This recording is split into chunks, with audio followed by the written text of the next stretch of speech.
Well, the animals talk to me in videos, pictures, and words. So they show me scenes and snapshots, and I can also hear their words. So, for example, and I also talk to animals that are alive and deceased.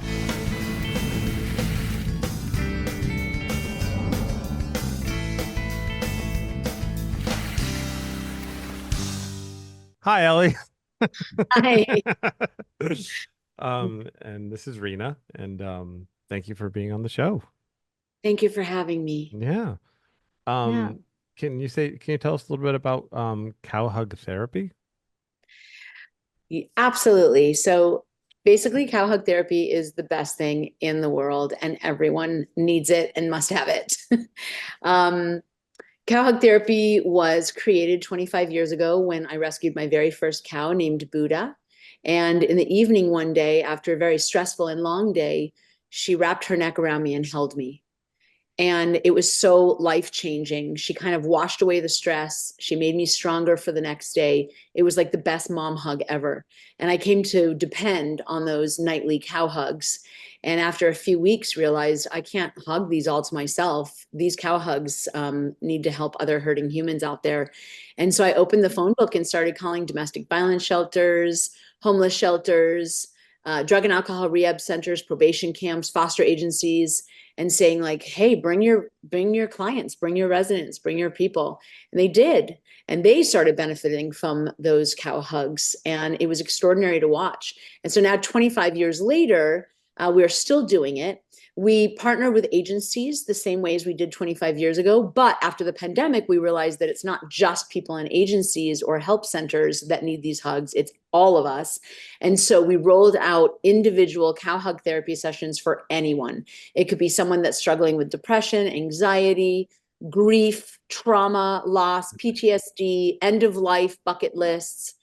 Anyone that loves cows or anyone that just needs a good hug, they can come and have an hour session to themselves, and it's life changing. So were you the first to create this? Was this wow, so this is an original thing that you developed. Yes, me and Buddha were the first ones to come up with cow hug therapy. And we've done it for 25 years. And so there's other sanctuaries that have either read my book or been to the Gentle Barn. And now they're saying, hey, maybe we could do it at our sanctuary. And there's other, kind of places that's growing in popularity. But Buddha and I were the first. We're the creators of cow hug therapy. And Buddha is right over my right shoulder. She is the creator of cow hug therapy. Hmm. Huh. So now I have questions about how many cows do you have hugging, and what if a cow does a cow ever like not want to hug someone? Are they ever like, no, I'm not into you? How does that work? So, being a cow hug therapist is the same as being a human therapist. The majority of therapists, at least that I know, are people that had struggled childhoods. They kind of got lost and they had to go through the journey of finding themselves, healing through the pain, and then taking the skills and the awareness and the knowledge that they found inside their trauma to pay it forward to helping hurting humans. Well, cow hug therapists are the exact same. They are cows that have gone through their own brand of trauma and pain and grief and loss and cruelty and abuse and neglect, with a world that is still telling them that they're nothing but meat. And they come home to the Gentle Barn and we put them through a very extensive rehabilitation program where they get to learn to trust and learn to forgive. And they get acupuncture and massage therapy, and we heal their bodies and their minds and their hearts. And then once they realize that we see them, hear them, and understand them, that they are treasured members of our family and that their past is over, there's always a moment where that cow puts their past down, walks away from it, and it's then that they usually choose to become cow hug therapists to pay it forward. Um, just like we wouldn't ask a human teenager to be a therapist for someone, Hmm. at the Gentle Barn, we don't ask our young cows to be cow hug therapists. Cows are full grown at 5. So during those 5 years, they get to play and bonk heads and run around and explore and be left alone and interact with each other. But at some point after they're 5 years old, there's a time where they approach us and they ask for that interaction and they avail themselves for that healing. It's not something that we train them, teach them, or make them do. It's something that they step up and choose. And it's beautiful to see it when they do. Okay, so important safety tip because I live in Vermont. I shouldn't just go out in the pasture and just hug a cow. There's specific cows that have been gone through a certain program that are safe to hug, like right? Yes, please don't try this at home. Okay. All right, good. Do Probably a not good go clue. into a pasture with strange cows and try to hug them. And I'll tell you why. Um, Cows that are in the quote unquote real world, in the dairy and meat industry, that are out in the pastures that you'll see in Vermont and across the country, those are cows that are in survival mode. Those are cows that have their babies ripped away from them or were babies ripped away from their moms. They are cows that are separated continuously from their family. They are cows that are living in survival mode. They don't trust humans. And so they would not be available to extend that kindness and nurturing to us because they don't trust us. They're trying to survive their own hell. Cows really have to be trained to trust people and to know that they're safe and to have a family around them and to be fed wonderful, nutritious food and clean crystal water and bedtime cookies each night. They have to have that kind of rich, wonderful life to feel safe enough to want to partake in cow hug therapy. As a matter of fact, we have gotten calls from multiple dairies across the country seeing us in the news and saying, hey, how do we turn our dairy cows into cow hug therapists? And we say, you can't, because inside the dairy, you're taking those babies away from their moms. Their moms are living a tormented life. And that is not someone that's going to heal a human. That's someone that's trying to survive humans. Now, we can take a cow from a dairy, bring them to the gentle barn, put them through their rehabilitation, and have that dairy cow choose therapy. But it takes a long time and a lot of therapy and recovery for that animal to be able to give something of themselves. You can't, when you're in trauma, you can't give. You're trying to survive. It's when you've healed from that trauma and you found yourself and you remembered who you are, that's when you have something to offer and to give. And it's no different with animals. Are there logistics like I don't know this. I've just heard this before that from farmers, because obviously in Vermont I know a lot of farmers. Um, isn't there a point where they need to be milked because of pain, or is that something that they slowly rehabilitate out of? Or do you have to relieve them of having too much milk or anything like that? I'm so glad that you're asking that question because, in my opinion, this is like the best kept world secret. Like, so this is how it works.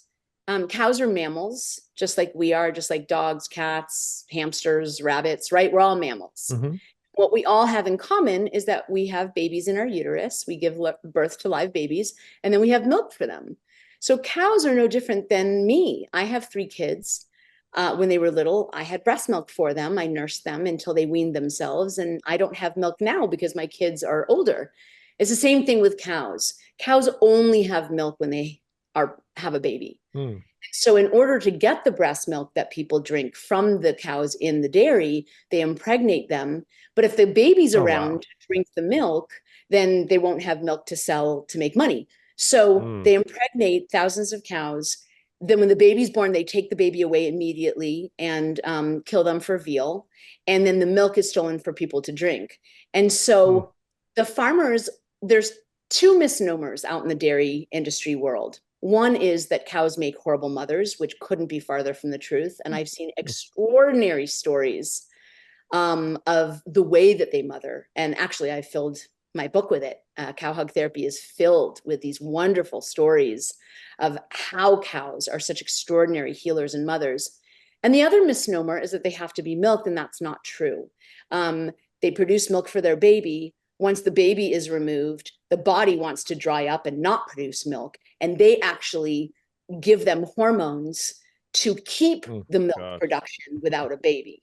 So it's not that they need to be milked. They don't produce milk without a baby. And we have to force their bodies to keep producing milk without that baby. Oh, wow. Jeez. Yeah. See, another thing really I think is important to get across to people is milk's not good for you. I'm a singer, and I've learned a lot about milk because I learned that milk wasn't good for singers. And through that research, I learned milk is not good for people. It's not a source of calcium because I believe there's an acid in it that neutralizes the base, which is calcium, and it's really not something like the American Dairy Council is just like brainwashed the entire country into think milk does the body good. I mean, we all remember those. It really doesn't. It's not. Drink water. You're so right. Like you literally couldn't be more on point.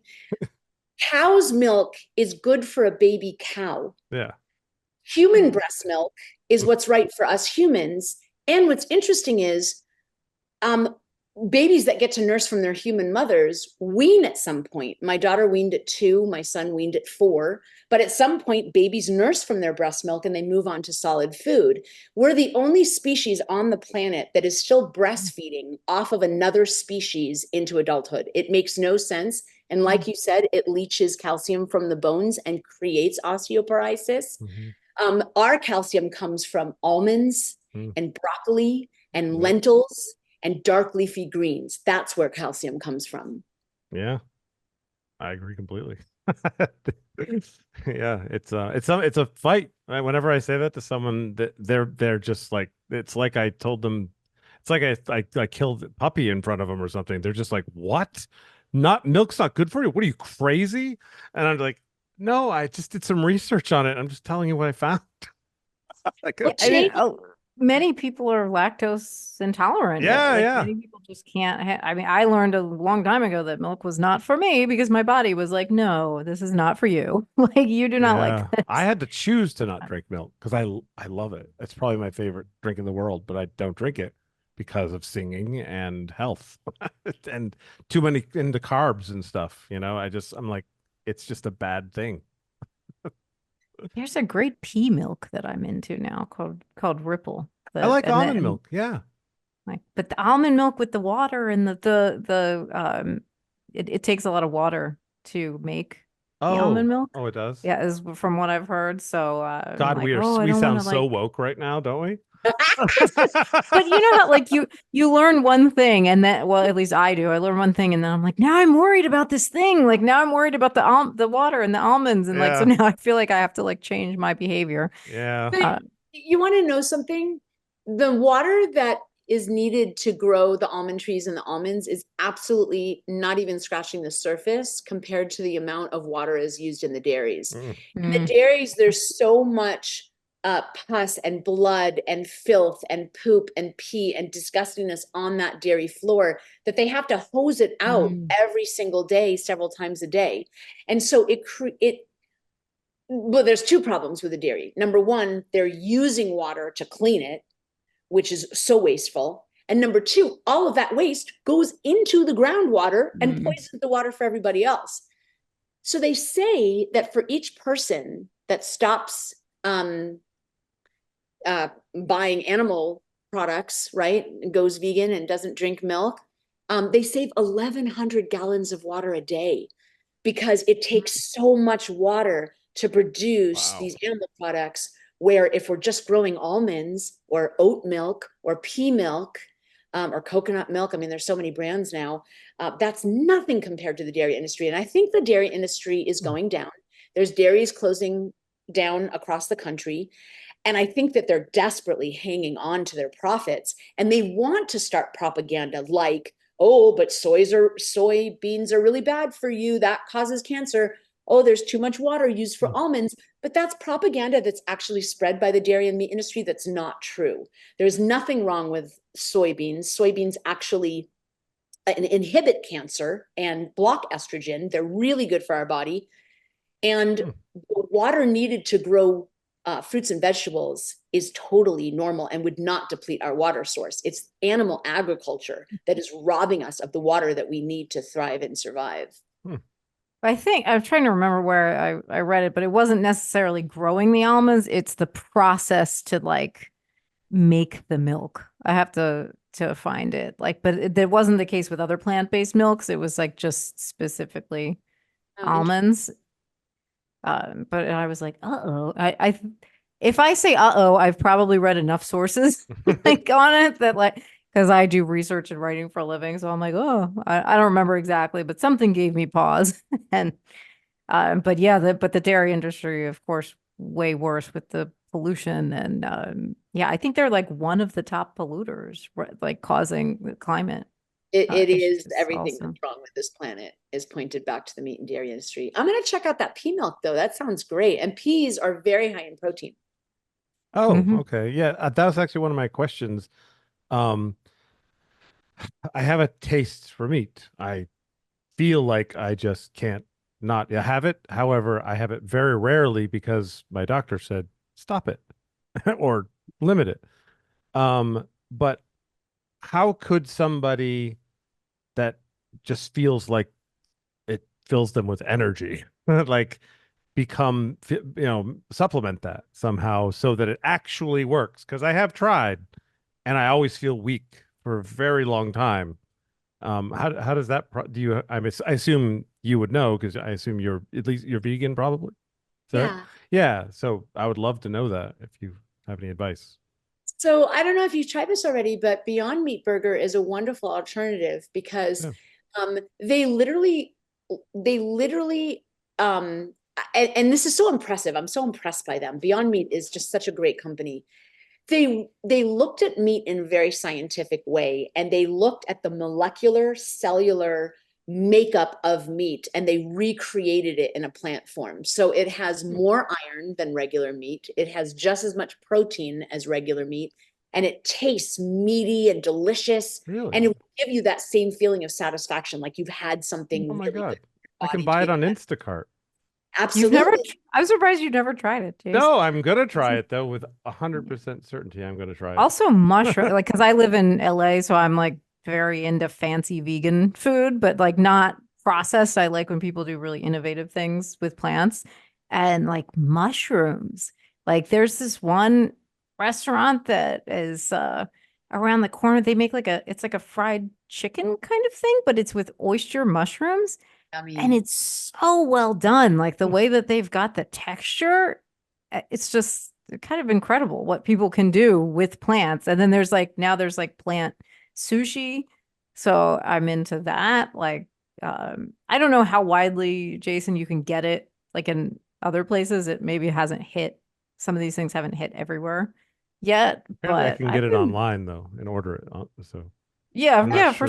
for some of them, like some of them are like restaurant based where people do, and Oh then yeah, others you yeah. can, I'm yeah, sure you you can guys buy have it. much more sophisticated restaurants in LA than I do here.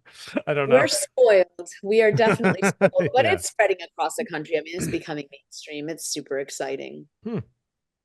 Yeah, like the new thing is plant-based fish. Because I was editing an article by a dietitian for US News actually, and she wrote all about plant-based fish, and that was pretty cool.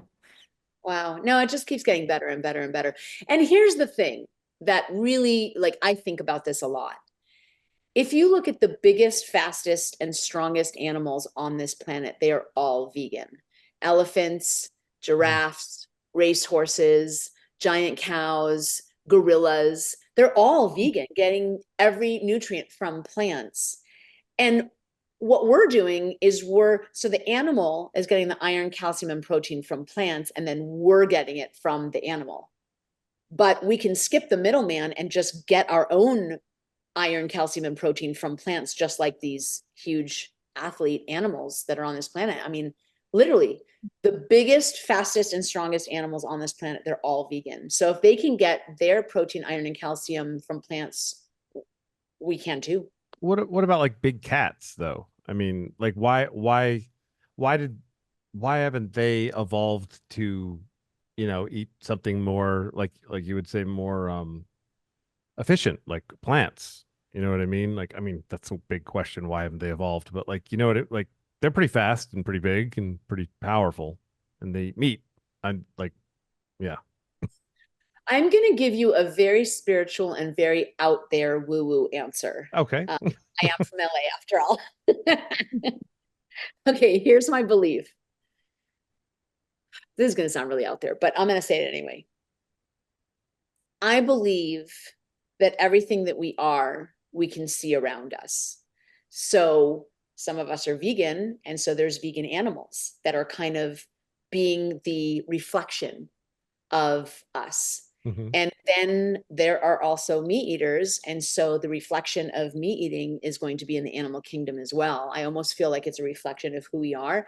And I feel like once we evolve to be plant eaters, where we are not killing each other to survive, and we are eating in the garden, and we are healthy and strong, and we are living till 120 like we were designed to do, I feel like those meat eaters are going to follow our path. And what we're going to see around us is the reflection of that kindness and that gentleness and that wholeness that we are destined to be. And once we awaken to love, we will get there. And then the animals will be the reflection of that.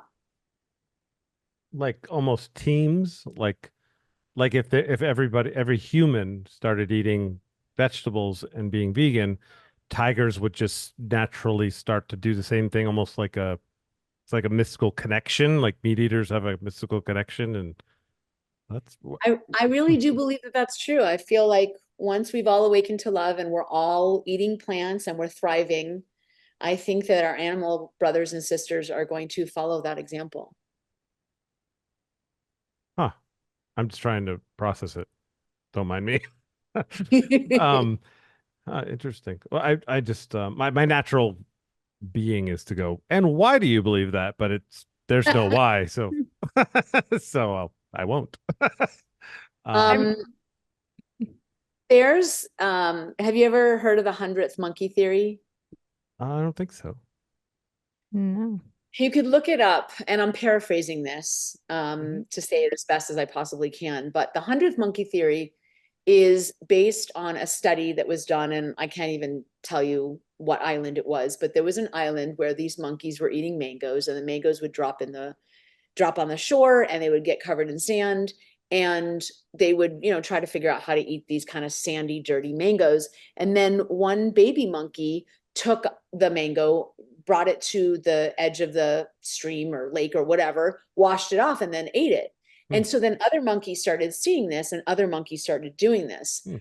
Well, once that island reached critical mass, where the majority of monkeys on that island were doing this practice, simultaneously, monkeys all over the world started doing the same thing without watching them do it. Hmm. So it's like this theory where once something hits critical mass, it becomes normal everywhere. And I look at that and I think about where we need to be on this planet environmentally, health wise, Hmm. and ethically, where we evolve to eating plants, we're healthy, the environment thrives, animals are set free. And once we hit that critical mass, I think we're just going to be a gentle people. And then the animals around us are going to follow suit because of the 100th monkey theory. Hmm. Everything you're saying I'm putting up to look at later, by the way. So I'm gonna buy some Beyond Meat. Is it called Beyond Meat? Beyond meat. Yep. And I'm Mhm. gonna look up the 100 monkey theory. So you are being listened to, I promise. Because I'm definitely gonna Awesome. look this stuff up. Well, you gotta let me know what you think about Beyond Meat. They have burgers and Yeah. sausages, and I believe they even have like steaks that just came out. Yeah. I can't tell you how Let me much I know. hope I love it. There is a documentary now. I can't remember the name of it on. There's probably a few on Netflix, but there was one that I watched recently, and they were talking about the development of all of these like plant-based animal foods because they were saying like people just once you're exposed to meat, it can be very hard to get people to make different choices, and so they were like to kind of help that along. They were creating, spending all this research and creating these products so that they could replicate that experience of having like the meat and fish. And yeah, I have to figure out what that documentary is, Jayson, and tell you about it because it was really interesting. And it like was showing the different processes of how they make like eggless eggs and like they have to get like the color and the texture and like everything to get to like entice people in the Yeah. same way that Right. they get enticed by Is meat it called because Beyond Impossible?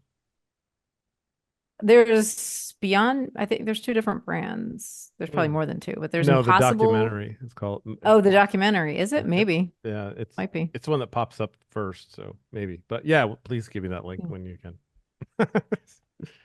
But Yeah, now we've like gone into deep dive into like plant-based meats when I know, but that's the um, way it works. So that's good conversation. Um, um, But yeah, I kind of want to go back to the gentle barn and like to learning more about your work and yeah, and really in cow hug therapy. And can you share some of the things in your book, some of the lessons or an anecdote that is one of your favorites from there? Yes, absolutely. It's hard to choose. There are so many. Um, for me, each chapter is about a different animal and a different lesson that they've taught us. And talking about their lessons and what they taught me, I also kind of talk about the things that I needed to learn over the last 25 years. Because when I dreamt of having the Gentle Barn since I was 7, and then I finally founded it in 1999, my husband came in as a volunteer a few years later. We joined forces, fell in love, and expanded our mission. But since I was 7, I dreamt of having these beautiful animals. I dreamt of having the little pigs and rubbing their bellies and holding the chickens and cuddling the turkeys and hugging the cows. And it was going to be nirvana, right? But I didn't factor in their short lifespans. And I didn't factor in that I was going to outlive all of these animals. And, if you're going to save thousands of animals over the course of 25 years, that's thousands of goodbyes. And, I talk to people all the time that have had their dog pass away or their cat pass away, and they're mourning so severely because, when we have a soulmate and they leave us, it's earth shattering. And Jay and I have gone through more losses than we can possibly count. And I remember at some point going, okay, this is going to eat me alive. Like, this is going to literally kill me. I need to look at death differently. I need to be able to accept that death is a part of every hello. And I need to come to terms with it. And I think that that was possibly my biggest lesson. In the book, Cow Hug Therapy, I talk about self-care. I talk about compassion fatigue. I talk about meditating and gratitude and surrender. But I think if I had to pinpoint the greatest lesson these animals have taught me, I think it would be surrounding death. In our culture, we talk about people and animals dying. So there's a finality and an end to it, right? They just disappear. We talk about going to heaven, or we talk about going over the rainbow bridge. So it's always like a disappearance, right? And so I think that's one of the reasons why we suffer so tremendously when our animals pass away, because they've disappeared and we're here alone, and it's so painful. But if you look at Aboriginal cultures, Native American cultures, the veil between the physical life and the spirit world was very, very thin. And they taught in their cultures the idea that you could still close your eyes and meditate and access transitioned and passed away loved ones. And so I think that's something that really, really helped me, this concept that, yes, when we open our eyes, we can see and smell and touch and hear our loved ones and experience them in a physical way. But when they pass away, we can still close our eyes and feel them and connect with them and still have a relationship with them, that they actually don't leave us. And so that's something that I have seen the cows and other animals at the Gentle Barn practice time and time and time again. They really come together in community and they support one another in their journey from grief to gratitude. And it's a beautiful, beautiful thing to watch. I remember one of the chapters is about this little baby boy cow named Ferdinand. And we brought him, he was an orphan, and we brought him into the Gentle Barn at 8 weeks old, and he was inconsolable. I mean, he just kept crying and trying to find his mom, and it was absolutely heartbreaking. So me and my daughter, who was then 12 at the time, moved into the little barn with him so that every time he called out, we would answer him and tell him how sorry we were and that he wouldn't feel alone, and that we could clean up after him and feed him and make sure he had water and hold him and kiss him and sing to him and read to him and paint the picture of what his life was going to look like. We kept saying, don't worry, you're going to have other cow friends, you're going to run and play, you're going to have big bouncy balls to play with, and that people are going to come to see you from all over, and they're going to stroke you with gentle hands, and you're going to find happiness. And so we kept doing that for the 30 days he was in quarantine. And finally, after he was out of quarantine, we brought in a cow to bond with him, and her name was Lucy. She was much, much older than he was. Probably didn't have any business being a mom, but we just simply asked her to keep him company. And she loved him so completely, and she bonded with him and adopted him so completely as her own that her body produced milk for him. Mm. And it was one of the most extraordinary things that I've ever seen. When she was finally at an older age, she had nursed him and loved him for, I think, 3 years. And then her body gave out. She couldn't stand anymore. And she said to me that she was done and that she was, ready to go. And I was so worried about Ferdinand that, he already lost one mom. Oh my God, now he's going to miss another mom. He's not strong enough. He can't do this. He can't get through this. And she kept telling me, he's stronger than you think and more resilient than you know. And you need to let him go through this process. Anyway, we helped her out of her body because she couldn't stand up or walk anymore and she was suffering. And the cow family literally formed a circle around him. They came one by one by one and either laid down or stood up around him in a circle. And they ate by his side and they meditated with him and they groomed him and they didn't leave his side while he was going through this very painful grief experience. And I learned so many lessons in that story. I learned what a beautiful family cows are and how they really come together and encircle each other and support each other. But I also learned that robbing someone of a perceived trauma or pain or a sad story is actually robbing them of growth.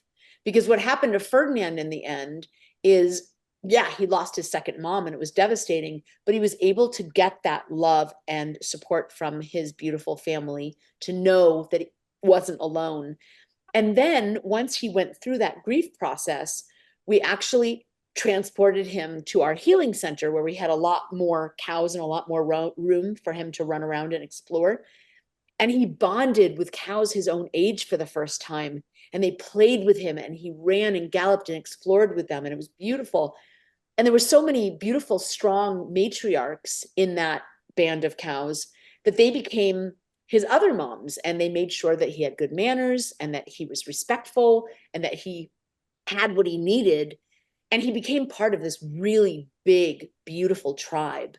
And he found things in that tribe that he never would have had his mom not passed away. And had he not had that chance to grow and be resilient and find himself and discover that there was so much more to life.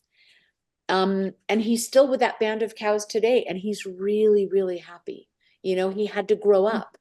He had to go through that grief and that loss in order to grow up and find himself.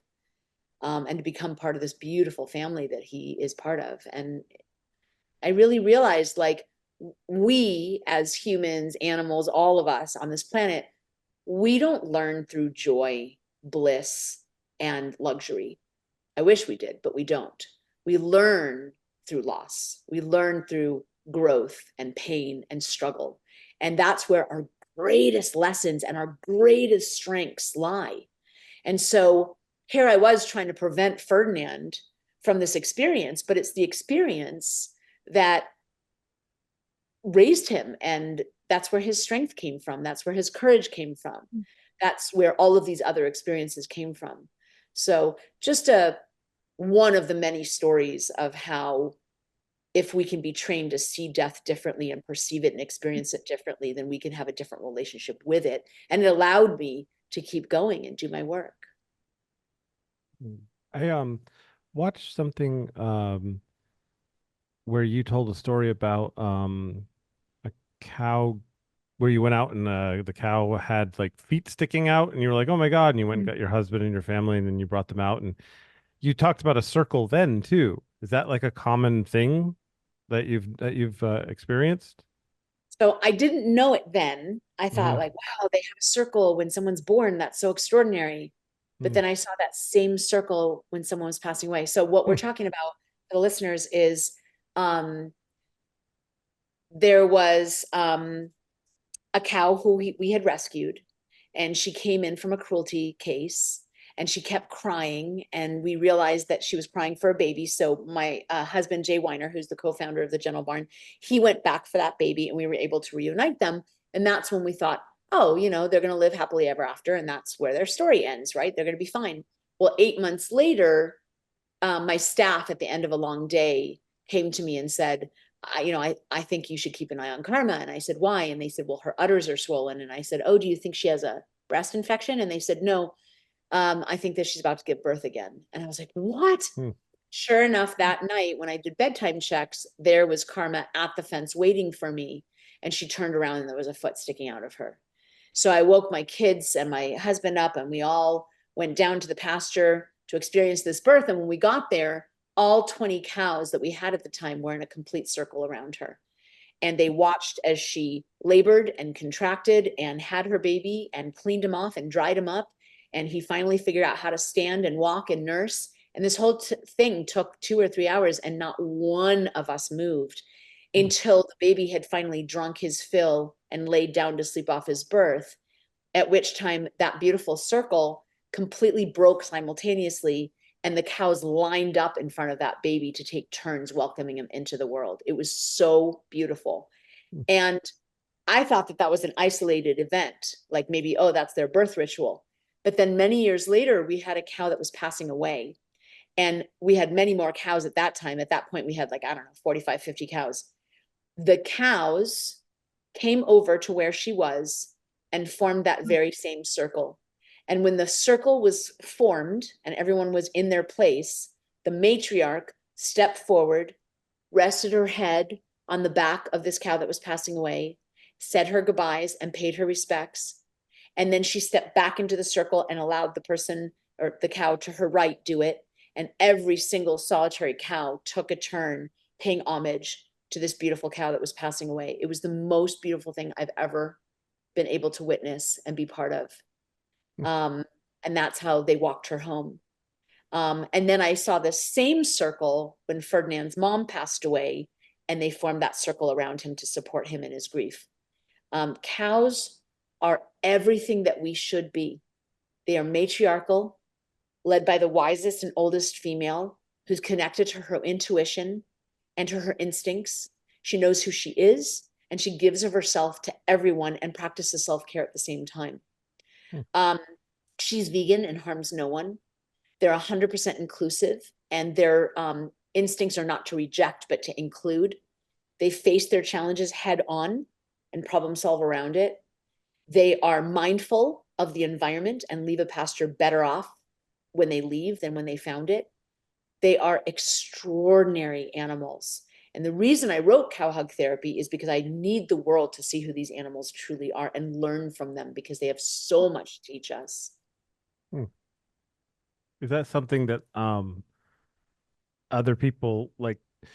Well, where I'm getting this question from is there are these whales, and in this one part of the world, the only place in the world that these whales do this is they blow bubbles from a really low depth, and they make a net of bubbles, and they capture the fish, and then they come up, and they all work in coordination to get the fish, and then and they go surface and get all the fish and comes back down, and no other place in the world do these exact same species of whales do this.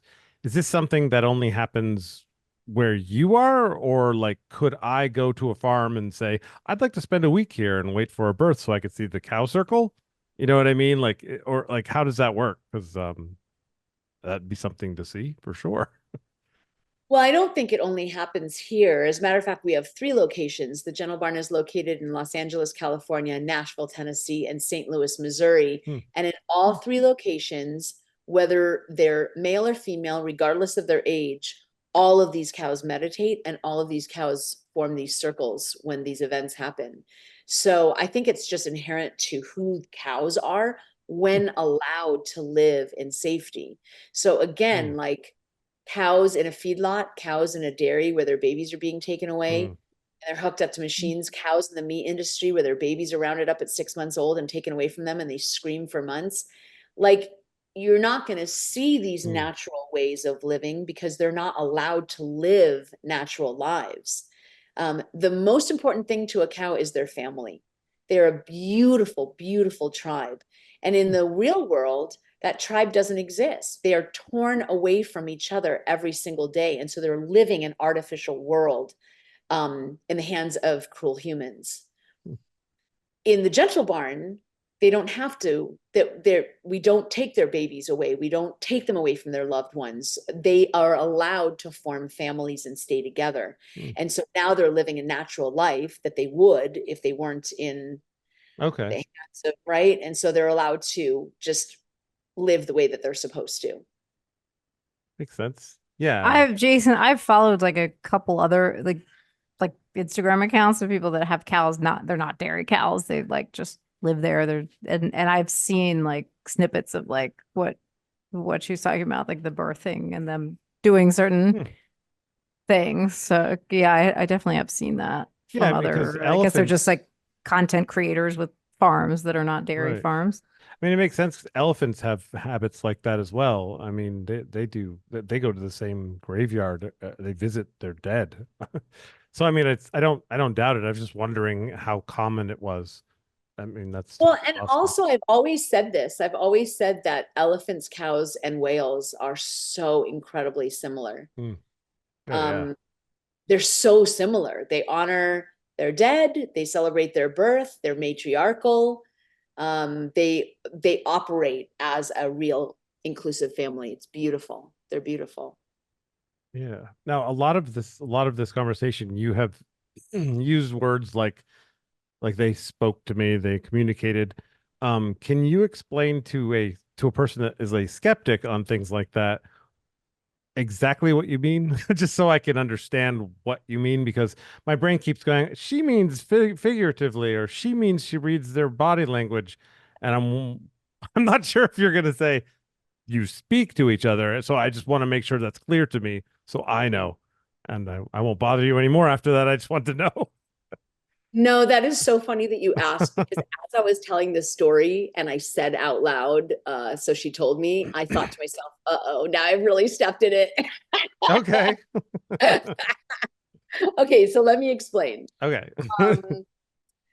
I was born able to hear animals. My earliest memory was 3 years old when I toddled off into the woods barefoot to play behind my house. And I sat down at a tree and little wild bunnies came over and we had a play date. And I thought everyone did that.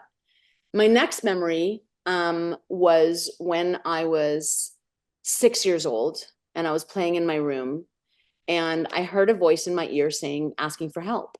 And I said, oh, I'm coming. And I put down my dollies and I ran out of the house and I ran down the street and took a left at the lake and a right at the shore. And there was a bird that fell out of her nest from a very tall tree, so I couldn't put her back. And I was like, oh, thanks for calling me. I'll help you. And I brought her home and I made a little nest out of mud and grass. And I fed her and raised her until she was big enough to fly away. I thought everyone did that. My whole childhood was filled with experiences in the woods and the lakes by my houses where animals would call me if they were in trouble or if animals would follow me home. I started training dogs professionally at 11 years old because I just would have a conversation with the dog and the dog would tell me what the problem was and I would translate it to the people, and I just made problems better in the households with the dogs. I realize now that not everyone does that. And when I got to high school, people would tease me and make fun of me. And I didn't want to be different with this incredible gift. I wanted to be normal and I wanted to fit in with everyone else. And so I kind of threw my gift away to try to be quote unquote normal. And of course, you could predict that that didn't work. That whole journey is in my first book, My Gentle Barn. And then I realized that I had two choices. One is to just kill myself because I don't want to embrace who I am, or stay here and be who I am and people could take it or leave it. So I wrote this in my first book, that I literally sat there trying to plot how I was going to exit this earth. And much to my surprise, realized that I wanted to stay. And so I said, all right, well, if you want to stay, then you're going to have to be who you are. And so I started returning to my gifts as an animal communicator. And when I founded the Gentle Barn in 1999, over the last 25 years, I've used animal communication extensively. When we rescue an animal, we don't know where they've come from. We know that they're at a slaughterhouse or at a bad situation, but we don't know the details of their past, story. Mm-hmm. And so animal communication enables me to ask them what they've been through and gone through so I can get their backstory. I can ask them what they're dealing with so we know how to serve them better. We can ask them physical questions to find out if they've got an illness or if they're suffering somehow. We can also gain emotional and mental issues from talking to them. And basically, when I'm talking about animal communication, it's just intuition. So have you ever had the experience where the phone rings and before looking at it, you know who it is? Sure. Yeah. But not many Have you people call ever me. had the experience where you start thinking about someone and all of a sudden you run into them in the market and you're like, oh my God, I was just thinking about you? Yes? I don't remember a time like that, but I Huh. guarantee it happens to people. I've had situations like that. Yeah. Um, have you ever had the experience where, you know, you're driving or walking or whatever, and something inside you tells you like, oh, don't go that way. And you don't know why, and you have no proof, but you just, well, either don't listen to your instincts or do. Those are just examples of intuition. Every single solitary species on this planet operates with intuition. Have you ever seen a school of fish? And it's not like there's a leader and everybody's following them. They move exactly at the same time. It's because they're one mind. It's because they're connected. They can hear each other. They can connect with each other in an intuitive way. Um, you know, prey animals like deer or I don't know, squirrels or whatever, they use their intuition to tell them, oh, you know, now's a good time to go drink from the lake, or up, don't go down there. There's predators. Their very survival depends on it. Every animal species is intuitive. I mean, look at monarch butterflies and Canadian geese. They're born and then all of a sudden they know how to migrate to another country. Like that's crazy, from Mexico to Canada. Intuition is alive and well in every single animal species. We're the only ones that think we don't have it, because you know, we're not in tribal society anymore where it's like, yes, you know, speak to your ancestors, or yes, you can talk to that animal. Now we're in this high-tech, fast-paced world where it's like children at 4 or 5 years old are taught to sit down, be quiet, and listen to someone else. So our intuition is kind of taught right out of us. We are trained to listen to someone else. We are trained to respect adults. We are not trained to set our own boundaries as children, and we are not trained to listen to our own still small voice inside of us. But we have it, even though our culture doesn't really acknowledge it. And so through meditation, through taking animal communication classes, through being still and quiet and connecting with our higher selves, we can return to the gifts of animal communication and intuition, and we can strengthen and exercise that muscle and do it a lot more. That intuition is always here for us. Most of us don't listen to it. I thankfully was never trained out of it. I thankfully never lost it. And it's my greatest gift and my greatest tool to use now, because not only do I use it for the animals that come into the gentle barn to heal them, but I also am an animal communicator with clients all over the world that I help them hear their animals remotely. So it's alive and well, and I have so much proof of it. And I think we all can do it. It's just we need to believe, and we need to return to it and remember that we can do it. Hey, as you're speaking, actually, I'm thinking of moments where I've had my longtime animals, and I have been able to like communicate with my eyes, like with the cat that I had for it got to the point I had this cat for over 10 years, and I could look at her and she'd look at me and I'd be like, don't do that. Like, and but I really want to get up there. And I'm like, just don't do it, Marilyn. Don't do it. And like, I definitely had that kind of vibe between, like, it wasn't like Jayson, like I wasn't hearing her like speak to me in a voice in English, but it was Yeah, definitely well, like, that makes sense, everything you just said. Yeah. I yeah, wanted to like know if you hear hear English. That's what I'm curious like about. Well, the animals talk to me in videos, pictures, and words. So they show me scenes and snapshots, and I can also hear their words. So, for example, and I also talk to animals that are alive and deceased. So, I was talking to this dog who had passed away, but the person wanted to kind of reconnect with them. And the dog, and I knew nothing about the person. The only thing that I ask is I want a picture of the animal looking into the camera.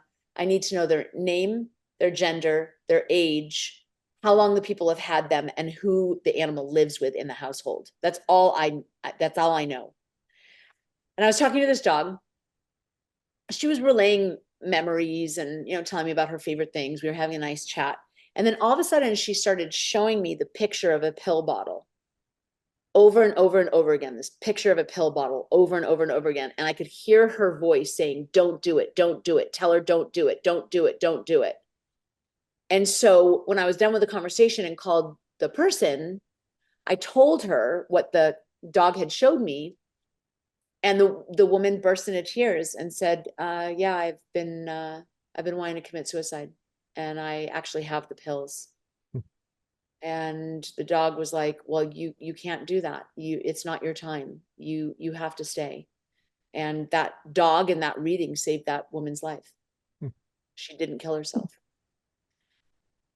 So now I have another question. If I had a picture of my cat that I love so much, I'm wildly fascinated by this. Would you be like, does it happen with any picture? Like, how does this work? Like, if I showed you a picture of my beloved cat that I lost to cancer, would that trigger something, or it only happens sometimes, or how does that work for you? So it's not like, I'm not psychic. In other words, I don't see a picture and all of a sudden it's like, oh, she was hit by a car. It doesn't happen that way. It's like a phone call, if you will. So like we're talking. So if you showed me a picture, it's like a phone call. Like if she called me, we're in this interview, I'm not going to answer the phone. But later I could take her picture, and then I could call her up. Did that make sense? And I can ask her questions and she can answer me. So it wouldn't be something that I would be doing right now in the middle of a podcast by looking at her picture. But later, if you sent me her picture and I closed my eyes and I asked her permission to speak with her and I asked her questions, she absolutely would talk to me. And then I could call you and relay her messages and memories. Rena would like to sign up for that. I know, right? Yeah, I would like to talk to my beloved animals again. Yeah, Well, now, does this transfer over to humans? Like, couldn't you look at, is any of this transfer to that? Like, obviously you can talk to them, but like, can you, do you feel like a picture of a person that's passed away, you can do that? Or is it just animals? So I didn't think that I could do it with humans. That's, it's not what I do. But there was an animal communication client of mine. I had spoken to her animals, and I hadn't talked to her in a really long time. And then one day she called me up and she said, my brother is in the hospital with throat cancer and he cannot talk. And I can see in his eyes that he is trying to tell me something. Is there any way you would talk to him? And I said, look, I have never tried this before. So I don't know if it's going to work or not, but I'm happy to try. And she sent me a picture of him. And we had a conversation the exact same way that I converse with animals. He showed me his life. He showed me his divorce. I knew nothing I didn't know this guy. He showed me how devastated he was when his wife left him, that secretly she was the love of his life. And he always regretted letting her go. He showed me about his son that lives in Asia somewhere, and they've lost touch, and how proud of him he is. And he wants his kid to know how proud of him. But really what he wanted to say, and this was the cool part, he said, everything in the divorce went to the ex-wife.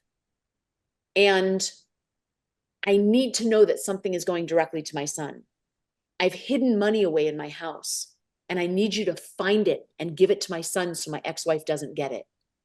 And he was desperate for this information to be made known. And because of his throat cancer, he couldn't talk. And he was desperate to tell his sister about this hidden money. And through the communication, he was able to tell me, I was able to tell her. She went in the house and found the money and got it to the son.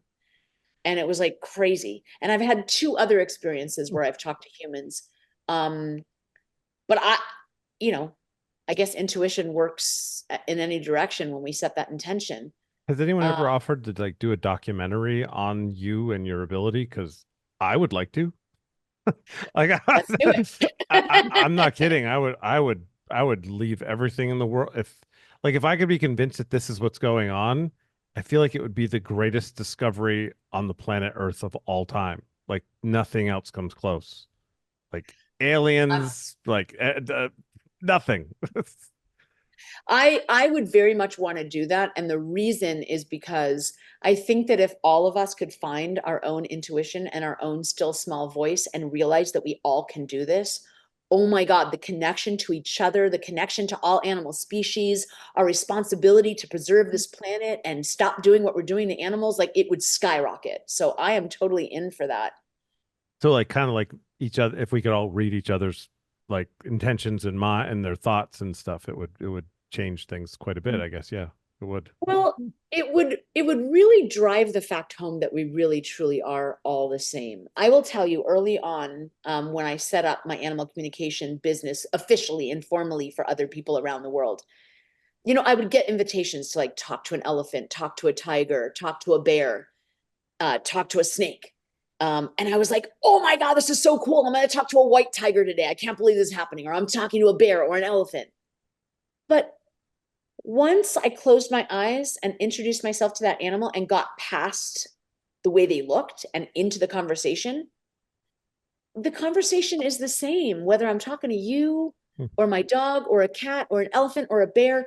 It's exactly the same. We are literally no different. We are literally all the same. And I think that if we all had the ability to experience that, oh my God, we would have to do something about the atrocities that are happening on this planet that divide us.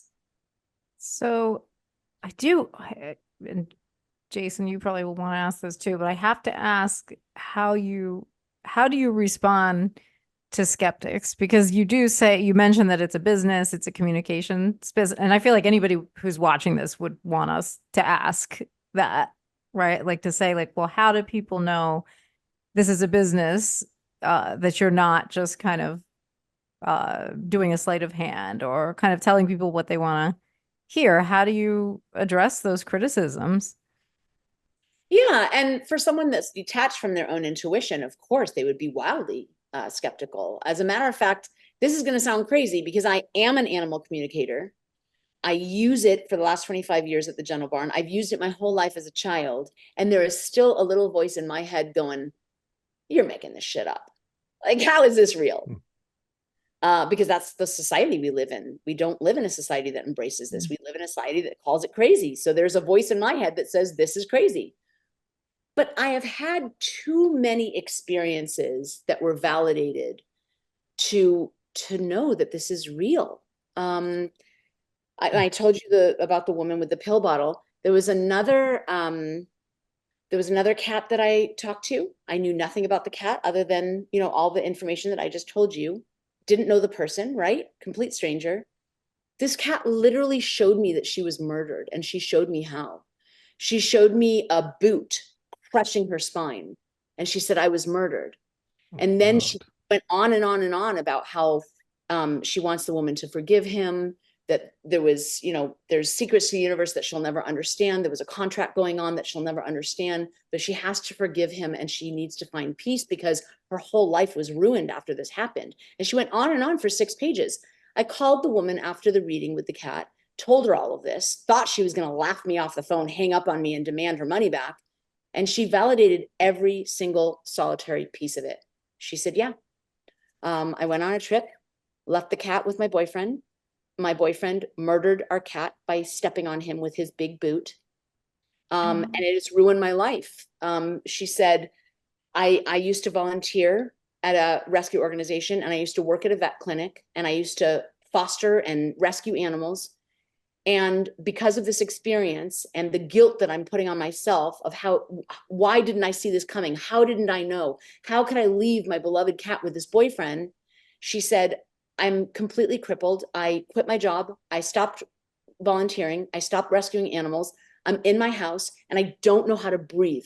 Like I am literally struggling every single day. And the cat proceeded to give her everything that she needed to know so that she could then restore her life. And she did. This cat, through me, took this woman through like a therapy session, several of them. And at the end, this woman got her job back and started volunteering again, and works at a bunny rescue, and she's doing extraordinary things. And this cat came through me to put this woman back on track. You can't make this stuff up. So to the skeptic, I would say, I totally understand why you'd be skeptical. Book a reading and try it for yourself, because your mind is going to be blown.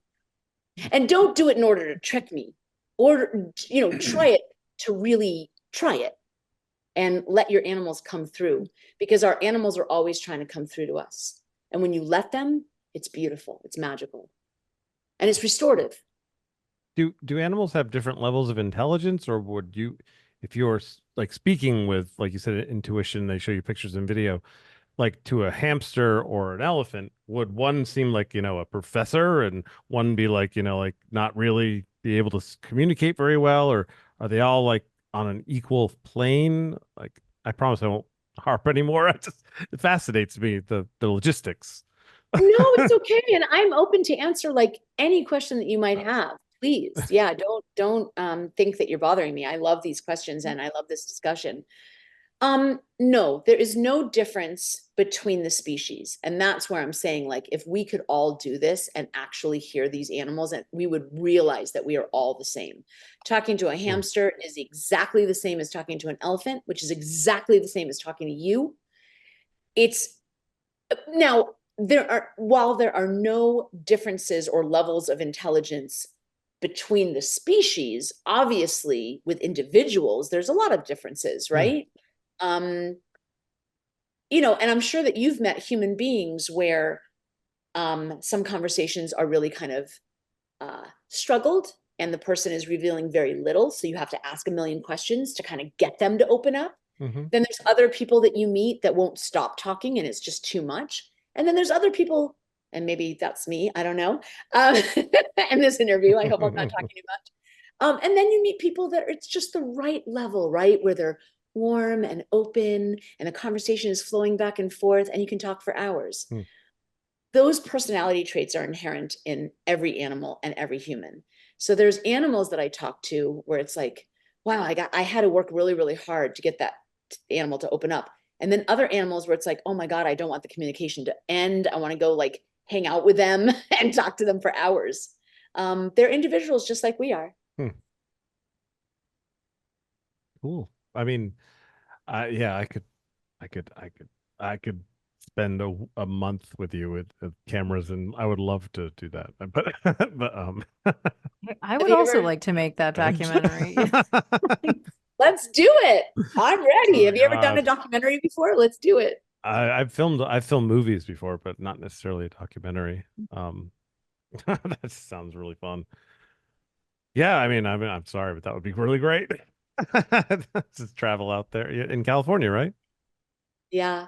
And And I mean, well, I think it would also be interesting, really interesting to for skeptics to try to really like unpack and see like really like dive into that. Well, that would be me, because I would be like Scully on the set. I would be like, but Mulder.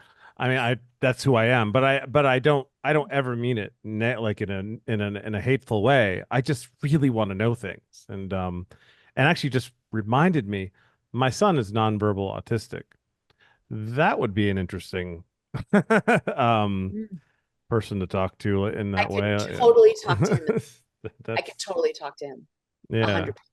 Yeah, I mean, do you ever get offers like that? Because that seems like a commodity for sure. My God, so many people.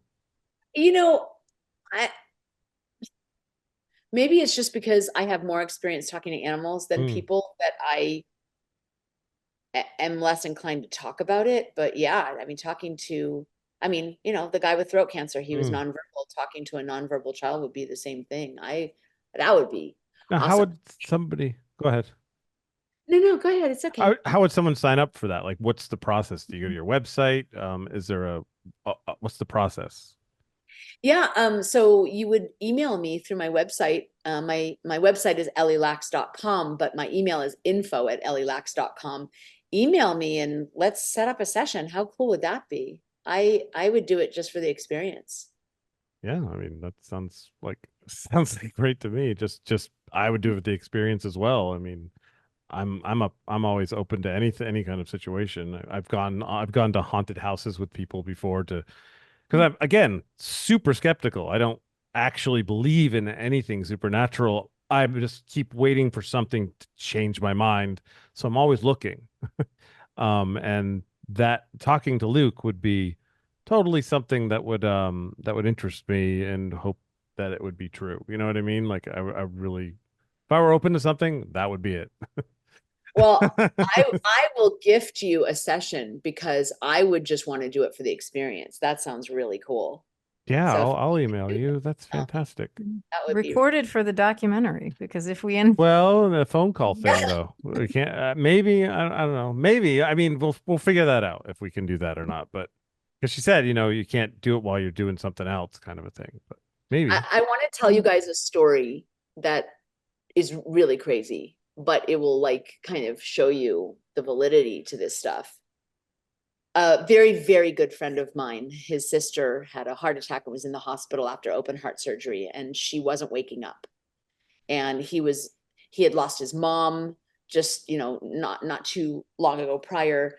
He was very close to his sister and he was very worried about her. So I said to myself, well, I mean, if I can talk to animals and if I can talk to animals that have passed away, why can't I talk to this man's sister? I did not tell him because I didn't want to like bomb at it and not be able to deliver, right? So I just kind of did it privately. I didn't tell anyone that I was going to do it, but I sat down, I did my meditation, I reached out to her and I said, can we have a conversation? She said, sure.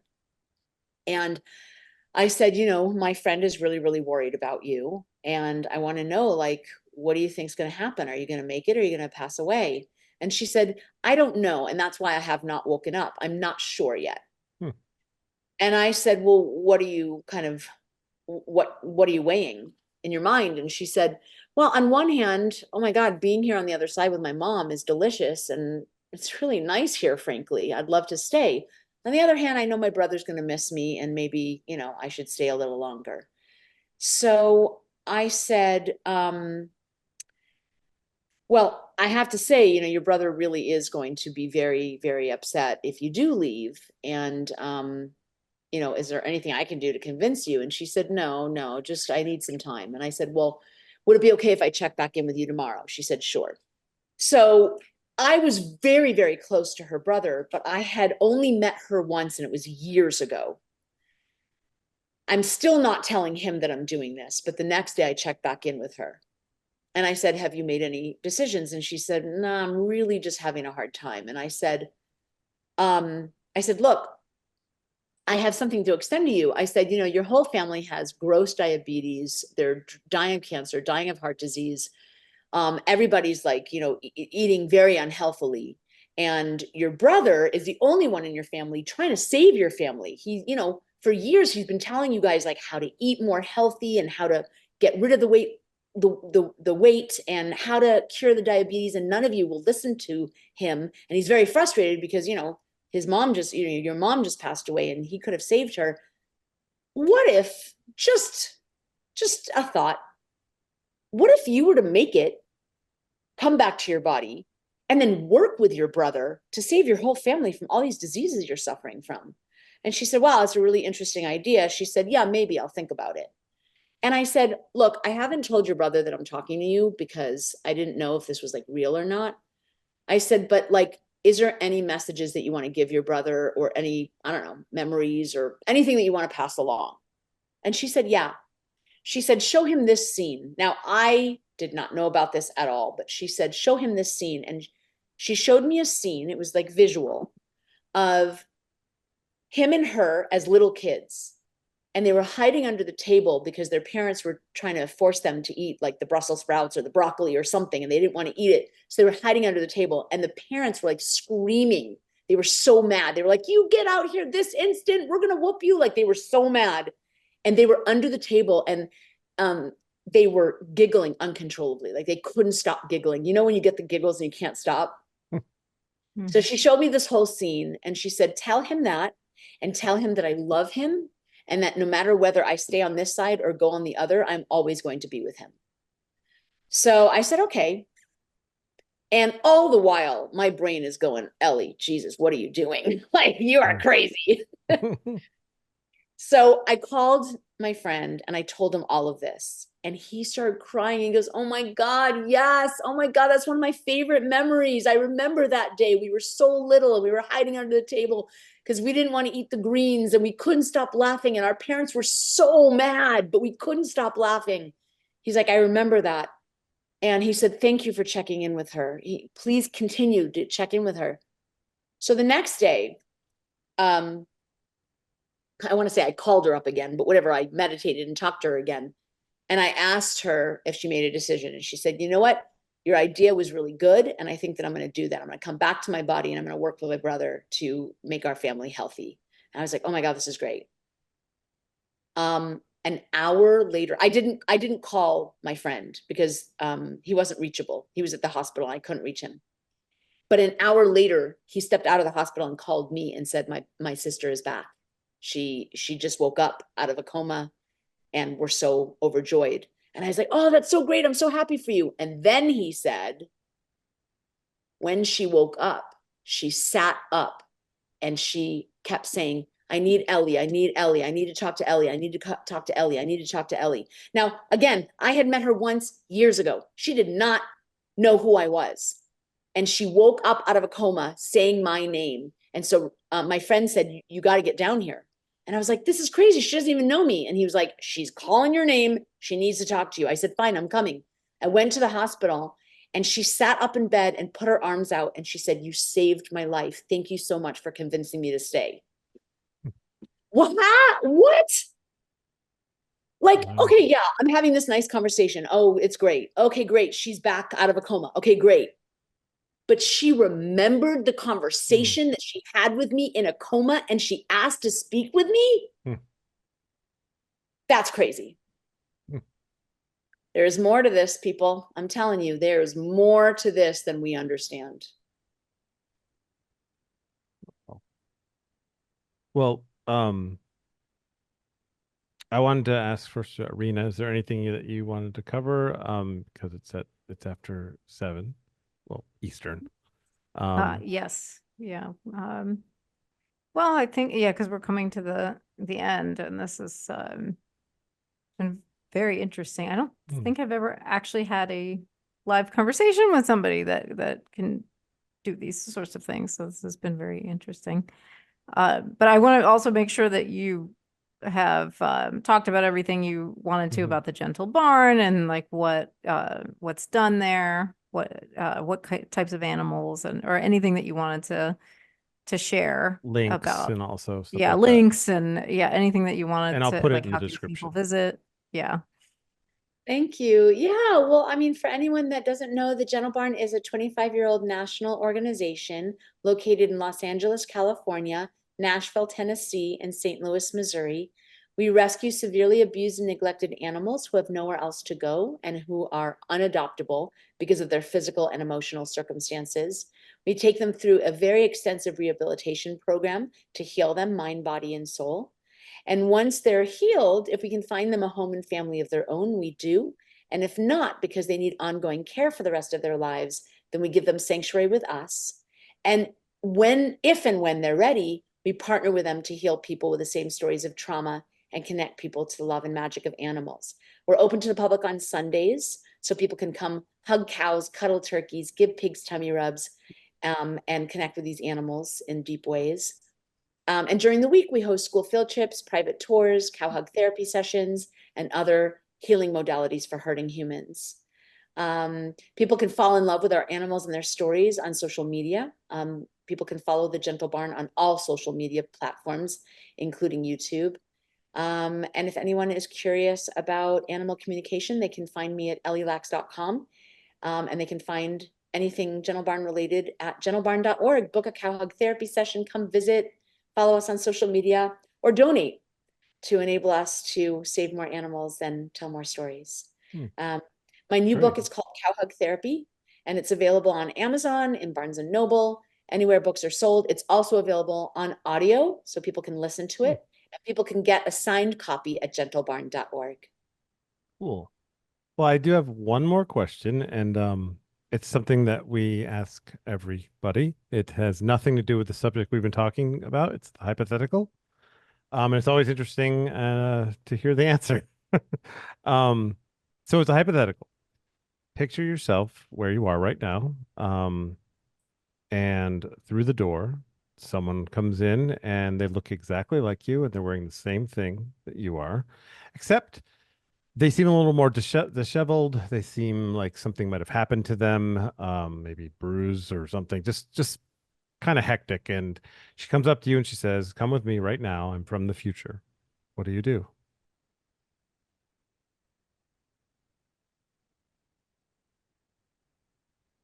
I'd probably go. Yeah, I'm too curious. me I'd too. probably go. I might go if it's not me. That's pretty fascinating. But but yeah. Yeah, that's yeah, that's. I figured that you would say that because it seems like a sort of an adventurous type, and Rena, of course, is skeptical of anybody, especially herself, coming in. Yeah, I have too many questions. Yeah, although some guests, there have been a couple guests that, yes, I'd go right away. And Yeah, then yeah, others she have thought like about it. thought, yeah, so you did think about it, That's great. which was I mean, I guess I have questions too. Oh yeah, you Like, can ask on the way. am I coming back? Do I get to say goodbye? Yeah, Do, what's going do I get on? to pack a bag, or are we just going right Yeah, now? it's an urgent thing. You got to go. Are we teleporting? Do you have a car outside? Like, I would have some questions, I suppose, but I'd probably go. Yeah. Well, excellent. So also I want to thank anybody that's listening for listening to the Human Happy Hour podcast. And I wish I could say all the stuff that you just said for us that well, by the way, but please subscribe, like, and share and comment. Let us know what you think about everything. And yeah, thank you so much for being on our show. Thank you for having me. I Thank hope you. I didn't blow your minds too much. No, a little bit, but I've got a lot to research now and stuff, and I'll definitely email you because that sounds pretty intriguing with my son. Okay, sounds Cool. good. Thanks a lot. All right. Thank you. All right. Thank you. Bye-bye. Bye. Bye.